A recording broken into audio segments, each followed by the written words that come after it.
The year is 1231. Pope Gregory IX establishes the Papal Inquisition.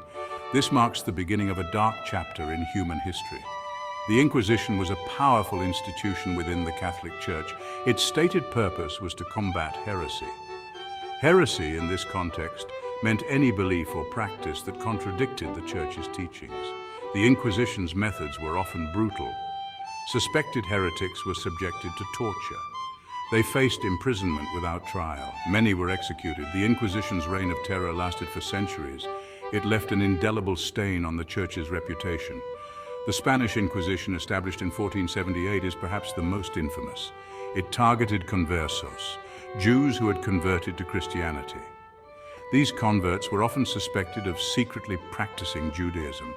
The Spanish Inquisition used fear and intimidation to maintain control. It left a legacy of religious persecution.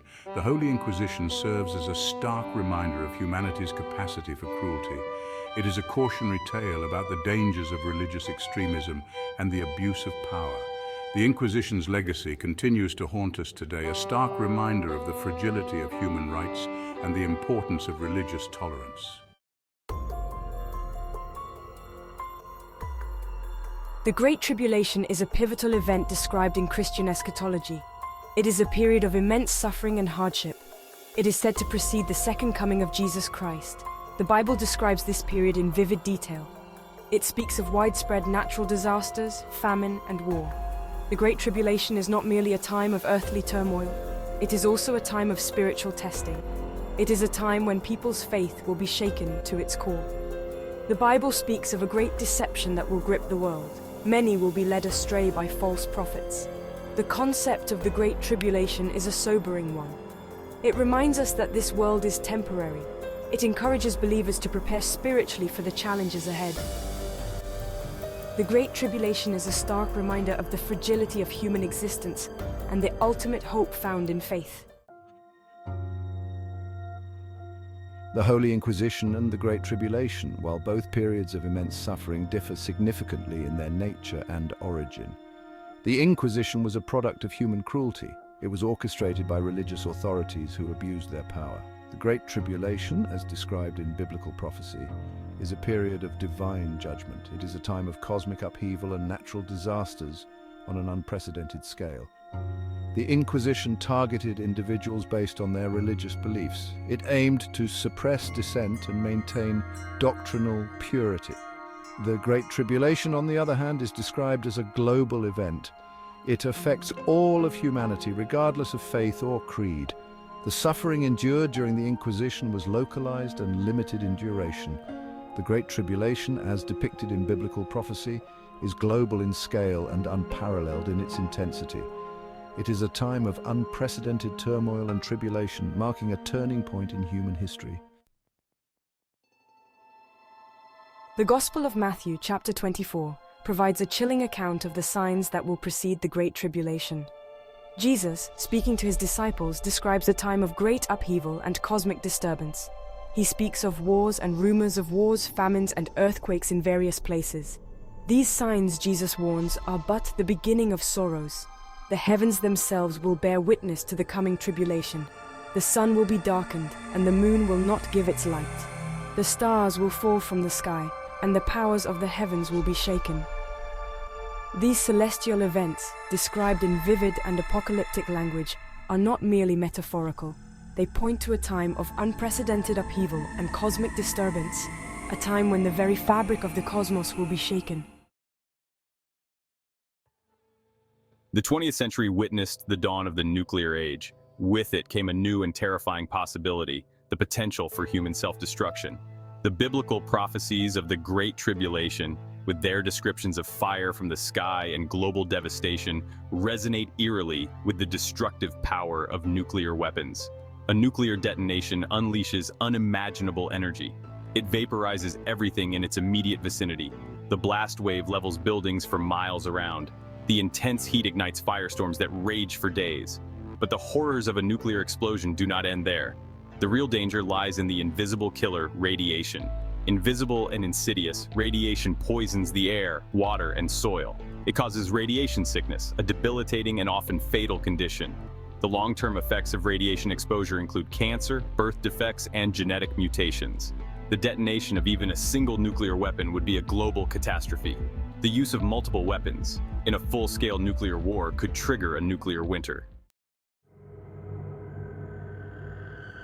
Section 6. Fallout and darkness. The devastating consequences of nuclear war. Nuclear winter is a chilling scenario.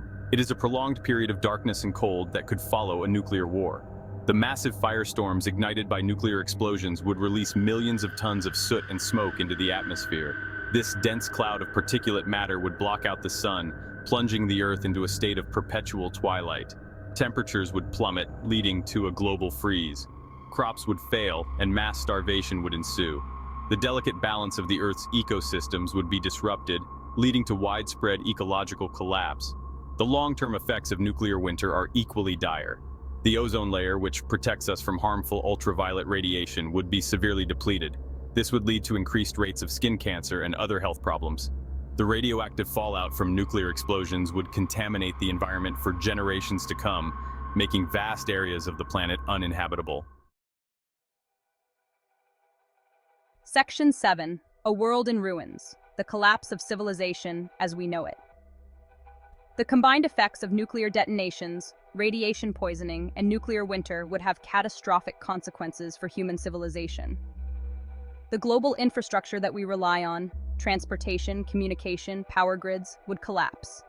Cities, once teeming with life, would be reduced to radioactive rubble. The breakdown of social order would be swift and brutal. With millions dead and resources scarce, survivors would be left to fend for themselves in a hostile and unforgiving world.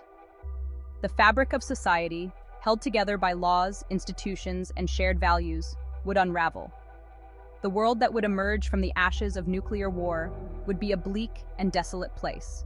It would be a world defined by scarcity, violence, and the constant struggle for survival. Section 8. The Return of Christ. A beacon of hope amidst global devastation. Amidst the chaos and despair of the Great Tribulation, a beacon of hope emerges.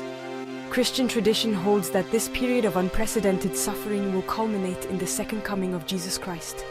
His return will mark the end of the tribulation and the beginning of a new era of peace and righteousness. Christ's return is not merely a passive event. It is a decisive intervention in human history. He will come as a conquering king, vanquishing evil and establishing his kingdom on earth. His reign will be characterized by justice, righteousness, and peace. The promise of Christ's return offers hope to believers facing the prospect of the Great Tribulation. It is a reminder that even in the darkest of times, God is in control. His purposes will be accomplished and his promises will be fulfilled. Section 9. Conclusion. Facing the future with faith and understanding. The Holy Inquisition serves as a stark reminder of humanity's capacity for cruelty and the dangers of religious extremism. The Great Tribulation, as described in biblical prophecy, presents a different kind of challenge, a time of global upheaval and cosmic disturbance. While the Inquisition was a product of human action, the Great Tribulation, if it comes to pass, will be driven by forces beyond our control. The prophecies of the Great Tribulation, with their descriptions of natural disasters, celestial events, and global devastation, are unsettling. It is important to remember that these prophecies are not meant to instill fear, but to encourage preparedness. They are a call to spiritual awakening, to turn away from wickedness and seek God's forgiveness and guidance.